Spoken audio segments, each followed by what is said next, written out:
ঢাকা ও রংপুরে একাধিক শিক্ষা প্রতিষ্ঠানে ছাত্রদল ও ছাত্র শিবিরের মধ্যে সংঘর্ষ হয়েছে। এতে উভয় পক্ষের বেশ কয়েকজন নেতাকর্মী আহত হয়েছেন। বিকেলে পুরান ঢাকার আলিয়া মাদ্রাসায় সংঘর্ষে জড়ায় শিবির ও ছাত্রদল। দুপুরে ঢাকা কলেজ ক্যাম্পাসে এক শিবির নেতার উপর হামলার অভিযোগ ওঠে।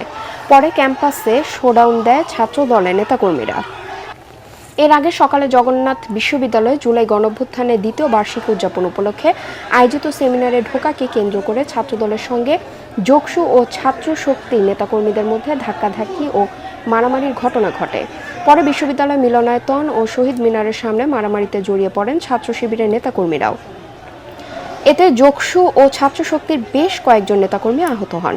আহত নেতাকর্মীরা পুরান ঢাকার ন্যাশনাল মেডিকেল হাসপাতালে চিকিৎসা নেন।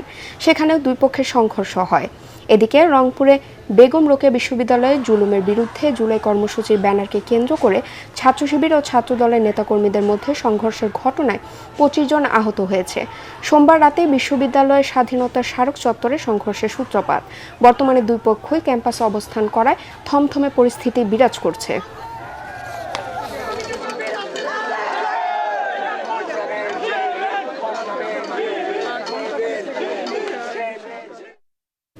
দর্শক, শিক্ষার্থীদের মধ্যে সংঘর্ষের খবরাখবর রাখছেন সহকর্মী সাজ্জাদ জাহান। যুক্ত হচ্ছি তার সাথে। সাজ্জাদ, রাজধানীতে ছাত্রদল ও ছাত্র শিবিরের বিক্ষিপ্ত সংঘর্ষের বিষয়ে সবশেষ কি তথ্য আছে আপনার কাছে, আমাদেরকে জানান।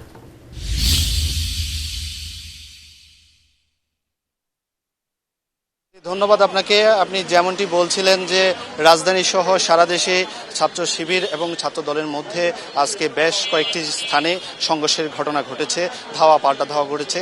আমি এখন এই মুহূর্তে যে স্থানে দাঁড়িয়ে আছি, রাজধানীর আলিয়া মাদ্রাসা প্রাঙ্গণে, এখানে বিকেল পরবর্তী সময়ে ব্যাপক সংঘর্ষ হয় দুপক্ষের মধ্য দিয়ে।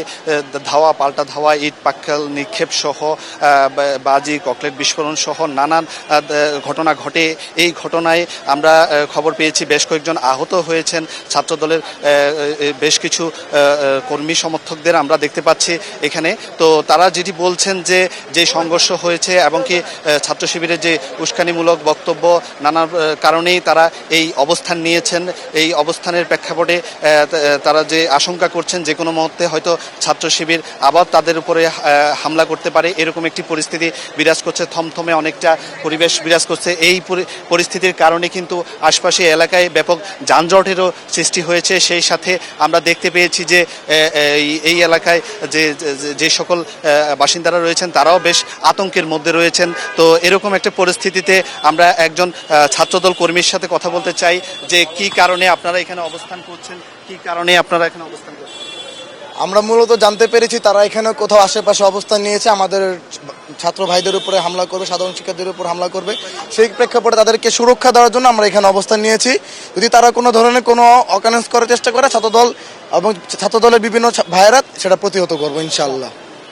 ঠিক আছে, আমরা যেমনটি শুনছিলাম যে এখানে দুপক্ষেরই একটি শক্ত অবস্থান দেখতে পাচ্ছি, যে কোনো অনাকাঙ্ক্ষিত ঘটনা ঘটারও একটি সম্ভাবনা রয়েছে। মাঝে মাঝে আমরা থেমে থেমে ককলেট বা বাজির সদৃশ বস্তুর একটি শব্দ শুনতে পাচ্ছি। এরকম পরিস্থিতি কিন্তু বিরাজ করছে। এর আগে আপনাকে যদি আরেকটু বলে রাখি, রাজধানীর ঢাকা কলেজের প্রাঙ্গণেও কিন্তু এরকম সংঘর্ষের ঘটনা ঘটে। এর আগে দুপুর নাগাদ রাজধানীর জগন্নাথ বিশ্ববিদ্যালয় কিন্তু জুলাই গণঅভ্যুত্থানের যে অনুষ্ঠান আয়োজন হয়েছিল, সেই অনুষ্ঠানে স্থলে অংশগ্রহণকে কেন্দ্র করে ব্যাপক সংঘর্ষের ঘটনা ঘটে।